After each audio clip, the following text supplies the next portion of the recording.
UP विधानसभा उपचुनाव से जुड़ी बड़ी खबर। चंद्रशेखर आजाद ने किया बड़ा ऐलान। किसके साथ यूपी का बहुजन समाज? सपा बसपा की बढ़ी टेंशन। नमस्कार, आप देख रहे हैं कैपिटल टीवी उत्तर प्रदेश और मैं हूं आपके साथ पारुल त्रिपाठी।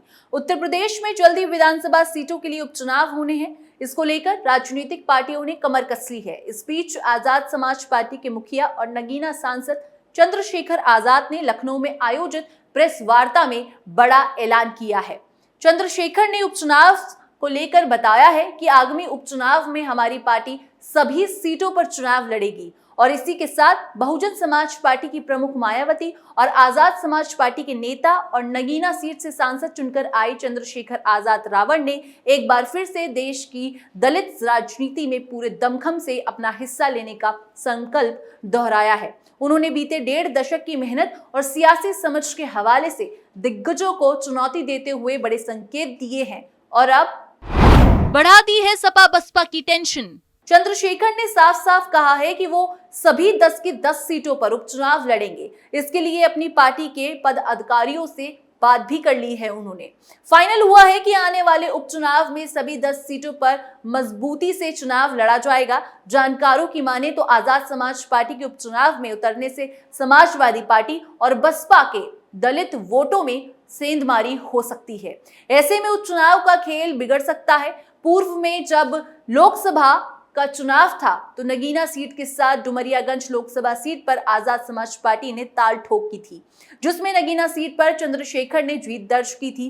वहीं डुमरियागंज सीट पर इंडिया अलायंस का पार्टी ने खेल बिगाड़ दिया था। यहां से बीजेपी जीती थी। लेकिन आने वाले यूपी उपचुनाव में क्या होगा कांग्रेस का हाल? सपा के साथ मिलकर उपचुनाव में उतरेगी कांग्रेस। आपको बता दें कि उत्तर प्रदेश में आगामी विधानसभा के उपचुनाव के लिए कांग्रेस ने भी कमर कस ली है। सूत्रों के अनुसार कांग्रेस आगामी उपचुनाव में 10 सीटों पर समाजवादी पार्टी के साथ मिलकर चुनाव लड़ेगी। यूपी कांग्रेस ने 21 तारीख को लखनऊ में सभी जिला अध्यक्षों की बैठक बुलाई है, जिसमें सभी बातों को अंतिम रूप दिया जाएगा। संभावना है कि सपा 7 सीटों पर चुनाव लड़ सकती है, जबकि कांग्रेस को 3 सीटें मिल सकती हैं।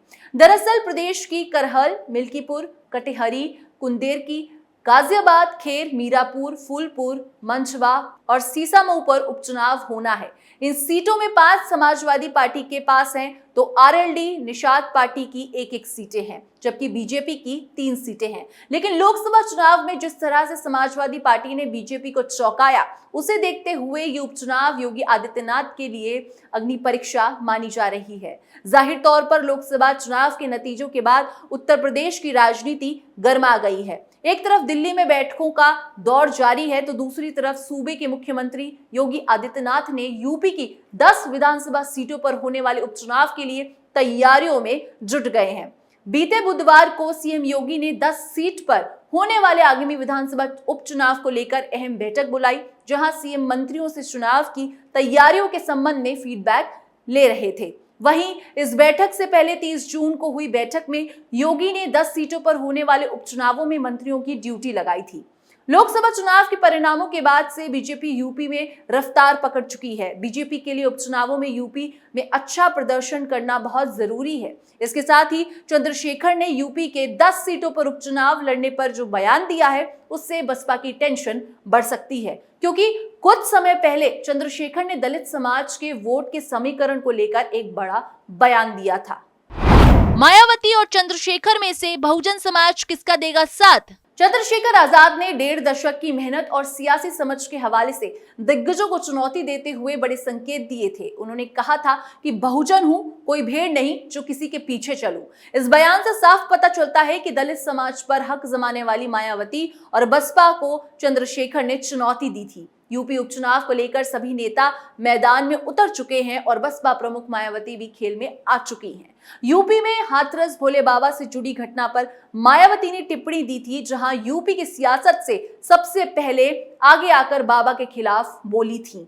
उन्होंने कहा था कि दलितों और पीड़ितों को गरीबी और अन्य सभी समस्याओं से छुटकारा पाने के लिए हाथरस के भोले बाबा जैसे व्यक्तियों के पाखंड से गुमराह ना हो, बल्कि इन तबकों को अपना दुख दूर करने के लिए बाबा साहेब भीमराव अंबेडकर के बताए हुए रास्तों पर चलकर इन्हें सत्ता खुद अपने हाथों में लेकर अपनी तकदीर खुद बदलनी होगी। क्या ये मायावती की चुनावी चाल है? दरअसल हाथरस हादसे के 4 दिन बाद बहुजन समाज पार्टी अध्यक्ष मायावती ने बाबा साकार हरि पर हमला बोला। मायावती ने साकार हरि के खिलाफ सख्त एक्शन लेने की मांग की थी। बता दें कि मायावती यूपी की पहली राजनेता थी जिसने सूरजपाल जाटव उर्फ साकार हरि के खिलाफ बयान दिया था, वो भी ऐसे वक्त जब यूपी में विधानसभा की 10 सीटों पर उपचुनाव प्रस्तावित है। इन 10 में से कई सीटों पर बाबा साकार हरि का दबदबा है और यहाँ पर उनके समर्थक जीत हार में बड़ी भूमिका निभाते हैं और शायद उसी का फायदा उठाने के लिए मायावती खुलकर बाबा के खिलाफ खड़ी हो गई थी। चलिए मायावती की राजनीति का गणित समझ लेते हैं। 1990 से लेकर 2022 तक पश्चिमी यूपी और आलू बेल्ट के इस इलाके में बीएसपी का मजबूत दबदबा था, लेकिन 2022 के बाद इन इलाकों से बीएसपी बुरी तरह हार का सामना कर चुकी है। यूपी में वर्तमान में बीएसपी के सिर्फ एक विधायक है, जबकि उसके सांसदों की संख्या 0 पर पहुंच चुकी है। मायावती की पार्टी से जो एक विधायक चुनाव जीते हैं वो भी पूर्वांचल इलाके से आते हैं। ऐसे में मायावती के पास इन इलाकों में खोने के लिए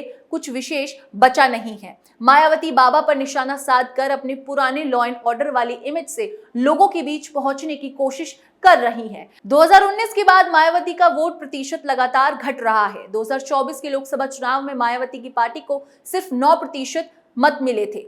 आमतौर पर मायावती का वोट 18 से 20% के आसपास रहा है। मायावती का बाबा पर निशाना साधना को इस नजरिए से भी देखा जा रहा है। मायावती ने अपने बयान में बीएसपी को दलितों की पार्टी बताया है और लोगों से अपील की है कि उनके दुख को कोई बाबा नहीं बल्कि सरकार ही खत्म कर सकेगी। मायावती ने दलित मतदाताओं से बीएसपी के साथ आने की भी अपील की है। सीएसडीएस के मुताबिक लोकसभा चुनाव में मायावती को जाटव समुदाय का 44% और गैर जाटव दलित का 15% वोट मिला है। यूपी में दलितों की आबादी करीब 22% है, इसमें जाटवों की संख्या 13% है। यूपी में लोकसभा की 17 और विधानसभा की 86 सीटें दलितों के लिए आरक्षित हैं। उपचुनावों में मायावती और चंद्रशेखर के बीच होगा मुकाबला।